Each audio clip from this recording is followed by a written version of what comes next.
Hello friends, good morning everybody, welcome back to my channel.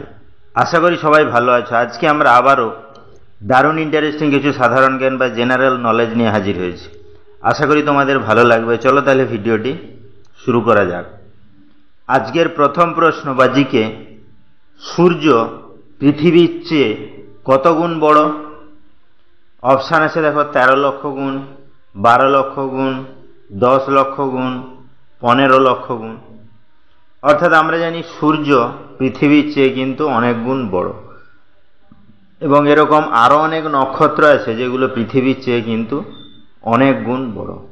তাহলে সূর্য পৃথিবীর চেয়ে কত গুণ বড় সেটি কি আমাদের জানা রয়েছে?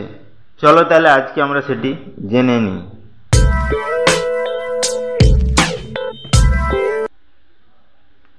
এখানে সঠিক অ্যান্সারটি হবে 13 লক্ষ গুণ। অর্থাৎ সূর্য কিন্তু পৃথিবীর তুলনায় বা পৃথিবীর চেয়ে 13 লক্ষ গুণ বড়। নেক্সট কি আছে দেখ, আজকের 2 নম্বর প্রশ্ন বা জিকে, ভারতে কোন পশুর দুধের দাম সবচেয়ে বেশি? অপশান আছে দেখো, স্ত্রী উট, স্ত্রী গাধা, ছাগল, হাতি। অর্থাৎ আমরা জানি ভারতে কিন্তু বিভিন্ন পশুর দুধ বিভিন্ন রাজ্যে খেয়ে থাকে, এবং তাদের সেই অনুযায়ী চাহিদা অনুযায়ী কিন্তু দামও বিভিন্ন রকমের হয়ে থাকে। তাহলে এমন কি কোনো পশুর নাম আমাদের জানা রয়েছে যে পশুর দুধ ভারতে সবচেয়ে দামি বা সবচেয়ে বেশি দামে কিনতে হয়? চলো তাহলে আজকে আমরা সেটি জেনে নিই।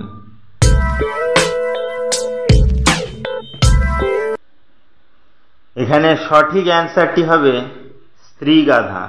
অর্থাৎ স্ত্রী গাধা বা গাধীর দুধ ভারতে কিন্তু সবচেয়ে দামি বা সবচেয়ে বেশি দাম। নেক্সট কি আছে দেখো, আজকের 3 নম্বর প্রশ্ন বা জিকে, আমাজন কোম্পানির একদিনের আয় কত? অপশান আছে দেখো, 200 কোটি, 300 কোটি, 340 কোটি, 500 কোটি। অর্থাৎ আমরা জানি অ্যামাজন কিন্তু এমন একটি গুরুত্বপূর্ণ অ্যাপস যেটির সাহায্যে কিন্তু আমরা বিভিন্ন রকমের জিনিস, প্রয়োজনীয় জিনিস আমরা অনলাইন শপিং করি, বা অনলাইন শপিং করার জন্য অ্যামাজন কিন্তু খুবই সিকিউরিটি সম্পন্ন এবং গুরুত্বপূর্ণ একটি অ্যাপস বা কোম্পানি।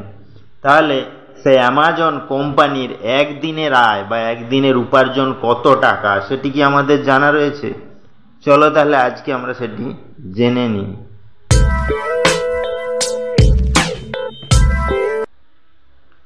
এখানে সঠিক অ্যান্সারটি হবে 340 কোটি টাকা।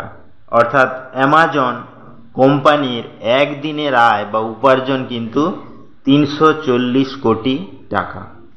তাহলে ভিডিওগুলো যদি ভালো লাগে চ্যানেলটিকে অবশ্যই সাবস্ক্রাইব করবে, লাইকস করবে, কমেন্টস করবে, ও ফ্রেন্ডদের শেয়ারও করবে। কারণ প্রতিদিন এইরকম ইন্টারেস্টিং ভিডিও পেতে গেলে চ্যানেলটিকে অবশ্যই সাবস্ক্রাইব করতে হবে। নেক্সট কি আছে দেখো, আজকের 4 নম্বর প্রশ্ন বা জিকে, কাগজ এবং বারুদ কোন দেশ আবিষ্কার করেছিল? অপশান আছে দেখো, ভারত, জাপান, আমেরিকা, চীন। অর্থাৎ আমরা জানি দৈনন্দিন জীবনে সবচেয়ে গুরুত্বপূর্ণ এবং প্রয়োজনীয় জিনিস হচ্ছে কিন্তু কাগজ। কাগজের উপরে পেপার ছাপিয়ে বের হয়ে আসে, কাগজে আমরা লিখি, খাতা, বই টই সবই কিন্তু কাগজ। তাহলে কাগজ এবং বারুদ কোন দেশ প্রথম আবিষ্কার করেছিল সেটি কি আমাদের জানা রয়েছে? চলো তাহলে আজকে আমরা সেটি জেনে নিই।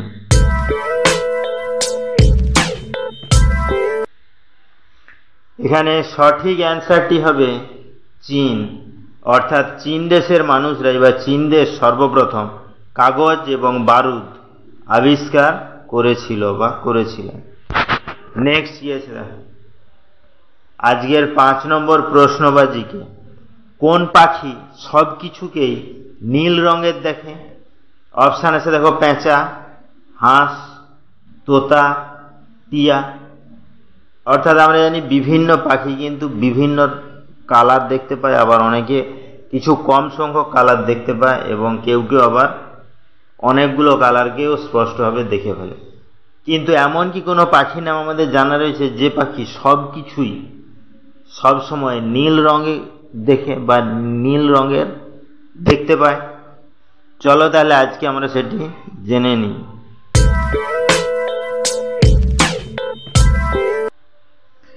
এখানে সঠিক অ্যান্সারটি হবে পেঁচা। অর্থাৎ পেঁচা বা আউল এমন একটি পাখি যে কিন্তু সব কিছুকেই নীল রঙের দেখতে পায় বা নীল রঙের দেখে থাকে। নেক্সট কি আছে দেখো, আজকের 6 নম্বর প্রশ্ন বা জিকে, কোন রাজ্যের মানুষ কলা পাতার উপরে খাবার খায়? অপশান আছে দেখো, গুজরাট, কেরালা, উড়িষ্যা, তামিলনাড়ু।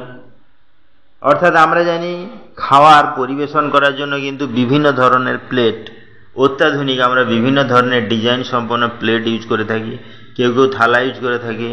কিন্তু এমন কি কোনো রাজ্যের নাম আমাদের জানা রয়েছে যে রাজ্যের মানুষ কলা পাতার ওপরে খাবার খেয়ে থাকে বা কলা পাতাকে খাওয়ার জন্য ব্যবহার করে থাকে? চলো তাহলে আজকে আমরা সেটি জেনে নিই।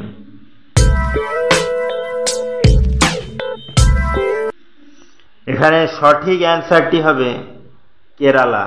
অর্থাৎ কেরালা রাজ্যের বা কেরালা দেশের মানুষরা কিন্তু কলা পাতার উপরে খাবার খেয়ে থাকে বা খাওয়া রেখে খাওয়ার কাজে ব্যবহার করে থাকে। নেক্সট কি আছে দেখো, আজকের 7 নম্বর প্রশ্ন বা জিকে, মানুষের স্মৃতিশক্তি কত বছর পর ধীরে ধীরে কমতে থাকে? অপশান আছে দেখো, 60 বছর, 50 বছর, 40 বছর, 30 বছর। অর্থাৎ আমরা জানি মানুষ ধীরে ধীরে ছোট থেকে যখন বড় হয় তার কিন্তু স্মৃতিশক্তি ধীরে ধীরে বৃদ্ধি পেতে থাকে। যত এজ যায় তত স্মৃতিশক্তির ধারণ ক্ষমতা আস্তে আস্তে করে কমতে থাকে। তাহলে মানুষের স্মৃতিশক্তি কত বছর পর ধীরে ধীরে কমতে থাকে সেটি কি আমাদের জানা রয়েছে? চলো তাহলে আজকে আমরা সেটি জেনে নিই।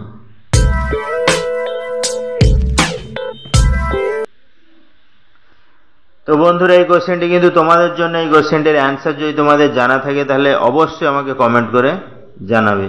তাহলে ভিডিওটি এখানেই শেষ হলো। নেক্সটে আমরা এরকম আরও ইন্টারেস্টিং ভিডিও নিয়ে হাজির হব। ততক্ষণ সবাই ভালো থেকো, সুস্থ থেকো। Thank you.